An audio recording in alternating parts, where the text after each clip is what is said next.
Hey, what is up guys, what's going on? So here we have the Asus Zenfone Max Pro M1. Now we already talked a lot about this device and also looked at the cameras, the tricks and tips for this device, as this device runs on the stock Android with Gen UI, which you get the stock Android feel with this device. But now I got an update which is 250 or 300 MB. Now with this update I find a lot of bugs with this Asus Zenfone Max Pro M1. So in this video we're gonna be look after that. The first thing you notice after the update, you find the SIM1 HD capable, the 4G VoLTE HD capable SIM showing on the notification set, and also you find the option for casting your screen and adding printer devices, and also you can look after the app and notification. So these are the options you find on this device right now. But if you look at that, so after the update the device a bit laggy, and also opening camera you will find the wide aperture mode with a toggle that you can set the amount of blur you want in your picture, and also you can set that and click a picture.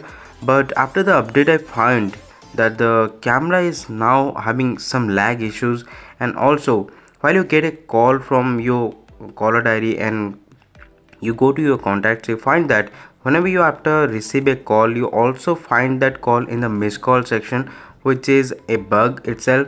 And also while you're charging your device you will find that the Asus Zenfone Max Pro M1 now take a little bit time longer to charge up the device, and also the battery drain issue now found on this device with the 200 MB update. So if you are in the older version, then don't update your device with the 200 or 300 MB security patch for May. So guys, stay for time because there are a lot of bugs with this update. So as I already did the update, so we can't do anything for now. But with this update you also get some feature like edit your photo in gallery option, Google Lens option, camera aperture mode, and HD capable showing on the SIM tray or the notification tray.